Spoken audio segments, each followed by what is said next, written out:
నమస్తే, this is Sourya. భర్తని లేపేసేందుకు కిరాయి గుండాలు, దీనిలో మంగళసూత్రం కూడా ఒక ఆయుధంగా ఉపయోగపడింది. వినడానికి షాకింగ్ గా ఉంది. అసలు స్టోరీ ఏంటో మనం కనుక్కుందాం. మనతో పాటు సీనియర్ జర్నలిస్ట్ దాము బాలాజీ గారు ఉన్నారు. నమస్తే సార్. నమస్తే సార్, వినడానికి కొంత షాకింగ్ గా అనిపించిన, ఆశ్చర్యంగా రకరకాల ఈ థాట్స్ వస్తూ ఉన్నాయి. సో ఈ ఇన్సిడెంట్ అసలు అందులో మంగళసూత్రం, బంగారం ఈ పాత్ర ఎక్కువగా ఉంది. సో ఏ రకంగా దీన్ని ఆయుధంగా వాడారు? అంటే మనం చాలాసార్లు అనుకుంటున్నాం స్త్రీలు చేసే హత్యలు కొంత ఇన్నోవేటివ్ గా కొంచెం కాదు సార్, అసలు భయంకరమైన ఇన్నోవేషన్. సో ఈమె కూడా అంటే భర్త కట్టిన తాళి భర్తను చంపడానికే ఉపయోగించింది అనేది దీంట్లో బాటం లైన్. సో రెండోది ఏంటంటే, మామూలుగా కడప జిల్లా అంటే ఒకప్పుడు రౌడీలు, కిరాయి, సుపారీ గ్యాంగ్స్ ఇవన్నీ ఉండేవి. ఇవాళ అది క్రైమ్ తగ్గింది. కానీ ఈమె ఆ పాత దీంతోనూ మొలానికి ఎట్లాగో పట్టుకొని ఒక కిరాయి గ్యాంగ్ తో భర్తను చంపించడానికి ప్లాన్ చేసింది. అది కూడా అందులో ప్రియుడు ఉన్నాడు, ఒక రౌడీ షీటర్ ఉన్నాడు, ఒక కిరాయి సుపారీ గ్యాంగ్ ఉంది.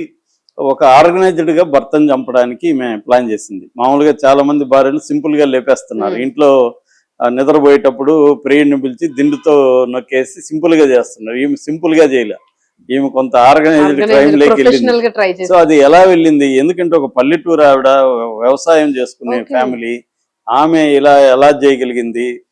ఫైనల్ గా ట్విస్ట్, ఆమెకు కూడా ఒక షాక్ జరిగింది. ఆ షాక్ ఎలాంటిది, భర్త చనిపోయాడా బతికాడా, ఈ గ్యాంగ్ ఎక్కడి నుంచి వచ్చింది, ఈ విషయాలు మాట్లాడుకోవడం ఇది ఒక ఇంట్రెస్టింగ్ కేసు అని చెప్పొచ్చు. అంటే రూరల్ లో కూడా ఎలాగా క్రైమ్, విమెన్ ఎలాగా చేయడం మొదలైంది అనేది నేను ప్రతిసారి చెప్తుంటాను. ఇప్పటికి కూడా క్రైమ్ చేస్తుండేది అంటే హత్యల్లో 90% మగవాళ్ళు చేస్తున్నారు, 10% స్త్రీలు చేస్తున్నారు. కానీ స్త్రీల క్రైమ్స్ ఎక్కువగా ఇంట్రెస్టింగ్ గా ఉంటాయి కాబట్టి అవే మీడియా కూడా ఫోకస్ అవుతుంది. కానీ విత్ ఇన్ ద స్త్రీలు చేసే క్రైమ్స్ లో పెరుగుతున్నాయి. అంటే గతం కంటే కూడా ఇవాళ స్త్రీలు క్రైమ్ రేట్ అనేది పెరుగుతుంది ఓవరాల్ గా. సో అలాగా ఇప్పుడు వీళ్ళది ప్రొద్దుటూరు మండలం, అంటే వైఎస్ఆర్ కడప జిల్లా ప్రొద్దుటూరు మండలం లింగాపురం అనే ఒక గ్రామం. భర్త పేరు కోరాకు ఈశ్వరరెడ్డి, భార్య పేరు కోరాకు శిల్పారెడ్డి. ఈమెకు 32 ఏళ్ళు, భర్తకు 37 ఏళ్ళు. సో ఈమె 5 నెలలకు ముందు ప్రొద్దుటూరు గవర్నమెంట్ హాస్పిటల్కి ఏదో హెల్త్ ఇష్యూగా వెళ్ళింది. అక్కడ ఆమెకి దాసరిగాళ్ళ నాగ సుధీర్ అనే 32 ఏళ్ళ అబ్బాయి అక్కడ కాంట్రాక్ట్ ఎంప్లాయీ గవర్నమెంట్ హాస్పిటల్, అతనితో పరిచయం అయింది. ఈ పరిచయము ఒక్కసారి వెళ్ళింది, అతను పరిచయం అయ్యాడు. ఇమీడియట్ గా ఫోన్ నెంబర్లు, అదే cinematic first love at first sight లాగా వీళ్ళకి రొమాన్స్ స్టార్ట్ అయిపోయింది. వీళ్ళిద్దరికి అఫైర్ మొదలైపోయింది. సో అక్కడి నుంచి భర్తకి తెలిసిపోయింది, ఎందుకంటే ఇది పల్లెటూరులో అఫైర్లు అనేవి ఈజీగా తెలిసిపోతాయి. సిటీలన్నా అక్కడికెక్కడ తిరిగి మాయ చేయొచ్చు కొద్ది రోజులు. అలాగే తెలిసిపోయినాక భర్త మందలించడం, ఆమెను కంట్రోల్ చేయడం, ఇంకేదో గొడవ ఉంటుంది కదా, అలాగా గొడవలు మొదలైనప్పుడు మామూలుగా అయితే ఇలాంటి కేసుల్లో విడాకులు తీసుకుంటే ఎవరి పాటికి ఆమె జీవితం బాగుండేది. కానీ జనరల్గా ఏంటంటే ఇండియన్ కాంటెక్స్ట్ లో చాలా మంది అనుకుంటారు విడాకులు విపరీతంగా తీసుకుంటున్నారు. కానీ డేటా చూస్తే 1% ఉంది విడాకుల రేటు. అంటే మనకు అర్బనైజ్డ్ ఎలీట్ సర్కిల్లో మాత్రమే విడాకుల కేసులు ఎక్కువ కనబడతాయి. కానీ రూరల్ దీంట్లో కానీ లేకపోతే అర్బన్ పూర్లో కానీ ఇంకా విడాకులు లేదు. ఎందుకంటే మన సమాజం భార్య భర్తలు విడిపోతే, ముఖ్యంగా పిల్లలు ఉంటాయి, భర్త కూడా ఏమనుకుంటా అంటే సరే ఈ మీద తప్పు చేసింది, దీనికి ఇప్పుడు విడాకులు ఇచ్చేస్తే మనకి పరువు పోతుంది, రెండోది పిల్లలుంటే పిల్లలతో ఇబ్బంది, ఇవన్నీ అనుకొని విడాకులు ఇవ్వరు భర్తలు. That is one angle. Second angle, స్త్రీలు ఎందుకు భర్తలను చంపేస్తారంటే ఆస్తి కూడా వస్తుంది కదా.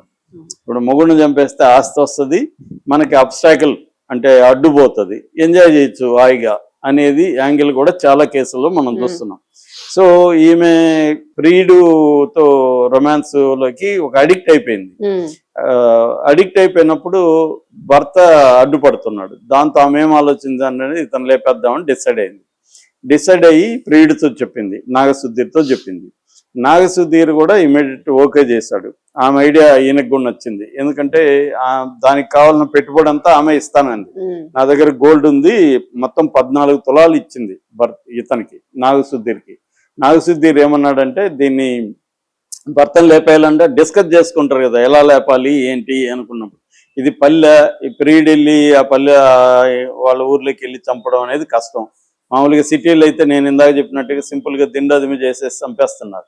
తాగించి ఆ రోజు మందు తాగిచ్చి బాగా నిద్రపోయినాక దిండు అదిమి భార్య కాళ్ళు పట్టుకుంటే ప్రీడ్ వెళ్ళి చెస్ట్ మీద కూర్చొని చంపే సింపుల్ గా కానిస్తున్నారు చాలా చోట్ల. ఇదేమో పల్లెటూరు, ఇతను వెళ్ళి అక్కడ చేస్తే ఇవన్నీ కాబట్టి ఒక మనం ప్రొఫెషనల్ గా చేద్దాం.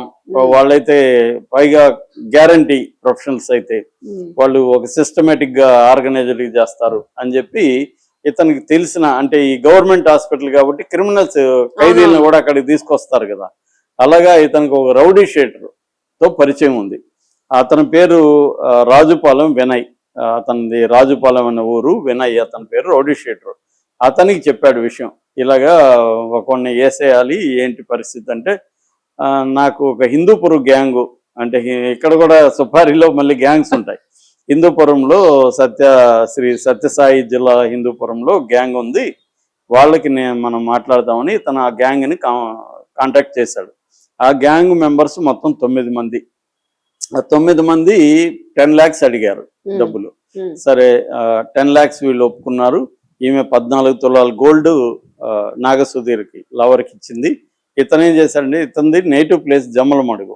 సో జమ్మలమడుగులో తనకు తెలిసిన గోల్డ్ షాపుల్లో ఇట్లా మాకేదో ప్రాబ్లం వచ్చిందని కొంత ఒకేసారి 14 తులాలు ఒకే దగ్గర పెడితే ప్రాబ్లం అని రకరకాల షాపుల్లో కొంత కుదవబెట్టాడు, కొంత కరిగించి గోల్డ్ ఆభరణాలు కదా ఇవన్నీ, జ్యువెలరీస్ కాబట్టి వాటిని గోల్డ్గా కరిగించి కొన్ని చోట్ల అమ్మాడు, కొన్ని చోట్ల కుదవబెట్టాడు. ఈ 2 టౌన్లలోనూ ఈ పని చేశాడు. దీంట్లో ఆమె ఇది కూడా ఇచ్చేసిందంట, మంగళసూత్రం కూడా.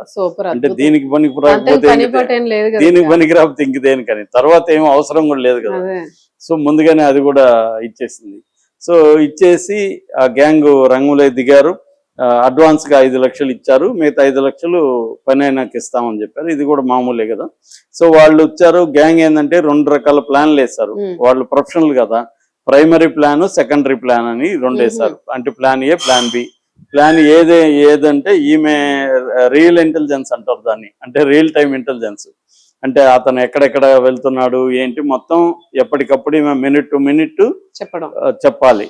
చెప్పిన తర్వాత మామూలుగా అయితే వీళ్ళ స్కెచ్ ఏంటంటే, ప్రొద్దుటూరు బైపాస్ రోడ్డు అయితే వెహికల్స్ వేగంగా వెళ్ళిపోతుంటాయి, జనం అక్కడ పెద్దగా ఉండరు, అక్కడ వేద్దామని డిసైడ్ అయ్యారు ఈవినింగ్.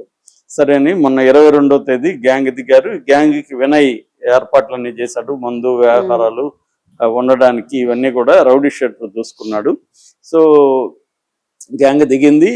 ఈమెమో రియల్ టైమ్ ఇంటెలిజెన్స్ ఇస్తుంది కదా, ఆవిడ బయలుదేరాడు బైక్లు అని ఆమె చెప్పింది. వీళ్ళు 2 కార్లు వాడారు, మొత్తం 9 మంది. వీళ్ళు కార్లలో బయలుదేరారు.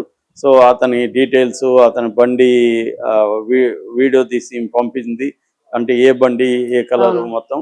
సో అతని ఫోటోలు అన్ని కూడా వీళ్ళకి వచ్చేసాయి. సో రెండోది ఏంటంటే, ఈ రౌడీ వినయ్కి కూడా ఆల్రెడీ చూపించి పెట్టారు. సో ఇవన్నీ తెలుసు కాబట్టి వీళ్ళు ఫాలో అయ్యారు. ఫాలో అయ్యి అతన్ని ఢీ కొట్టారు. అంటే వాళ్ళ ప్లాన్ ఏంటంటే, ఒకవేళ ఇక్కడ ఫెయిల్ అయితే ఇతను పొలంకి వెళ్తాడు. పొలంలో ఆల్రెడీ యాంబుష్ అంటే ఒక దగ్గర దాక్కొని ఉండి అటాక్ చేసి పొలంలో చంపేయాలనేది 2వ ప్లాన్. అక్కడ కొద్దిగా రిస్క్, ఎందుకంటే పొలంలో అక్కడ ఇక్కడ పని చేస్తుంటారు, అది ఓపెన్ ప్లేసు, మళ్ళీ రిట్రీట్ చూసుకుంటారండి. అంటే ప్రొఫెషనల్ గ్యాంగర్స్ ఎప్పుడు కూడా మామూలు వాళ్ళు ఏందో చంపే వరకు ఆలోచిస్తారు.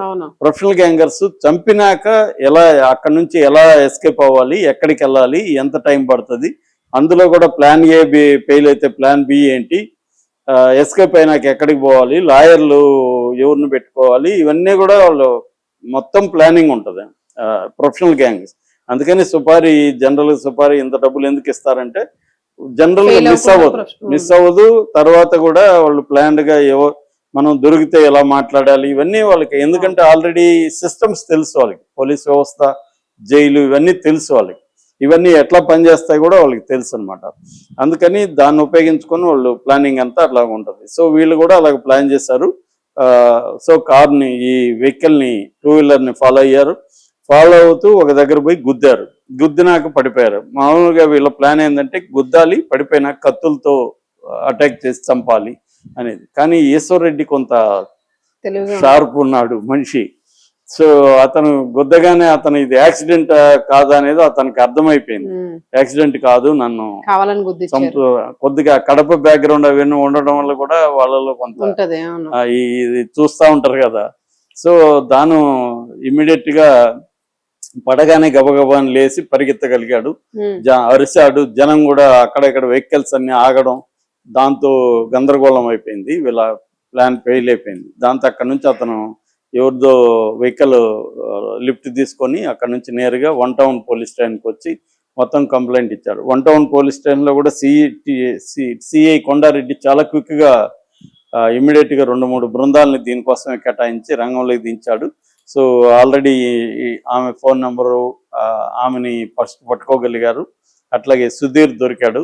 దాంతో ఇంకా వరుసగా గ్యాంగ్ మెంబర్స్ అందరూ కూడా, అంటే ఒకటేమో ఫోన్లు ట్రాక్ చేశారు, రెండోది ఈ మనీ ట్రైల్ ఇతను ఎక్కడెక్కడ అమ్మాడు అవన్నీ కూడా ట్రాక్ చేయగలిగారు. సో మొత్తం అయితే చాలా పకడ్బందీగా కేసును అయితే పట్టుకోగలిగారు. ఇప్పుడు 11 మందిని అరెస్ట్ చేశారు. వాళ్ళు 9 మంది, వీళ్ళు ఒక వీళ్ళిద్దరి కోసం మొత్తం అరెస్ట్ చేశారు. సో ప్రస్తుతానికి ఇంక వీళ్ళిద్దరు జైలే. ఇంకా వీళ్ళిద్దరు జైలే. కాకపోతే ఏంటంటే వీళ్ళకి క్రైమ్ అలవాటు కాబట్టి గ్యాంగులకి ఇవన్నీ కూడా ఆలోచించాడు దొరికినాక కూడా. అంటే ఇది హత్యాయత్నమే కదా, హత్య కూడా కాదు, మామూలుగా ఆరోపణ హత్యాయత్నమే కాబట్టి ఇంకా అదంతా ప్రూవ్ కావాలి. సో ముందు 1 నెల అయితే జైల్లో ఉంటారు. జైల్లో కూడా వీళ్ళకి ముందే ప్లానింగ్ ఉంటది. జైల్లో డబ్బు నేను చెప్పినా కదా, జైల్లో డబ్బులు ఉంటే బాగానే అత్తగారింట్లో అల్లులాగా ఉండొచ్చు. సో అవన్నీ ముఖ్యంగా కడప జిల్లాలో చాలా బాగా జరుగుతుంది, డబ్బులు ఉంటాయి. సో అలాగా వీళ్ళు ప్రజెంట్ అయితే వీళ్ళిద్దరు మాత్రం ఎవిడెన్స్ దొరికేసినట్టే కదా సార్. ఇప్పుడు భార్యాభర్తలు, అదే లవ్వరునా అమ్మాయి, అదే ఇవన్నీ రేపు కోర్టులో సాక్ష్యాలు నిలబడాలి.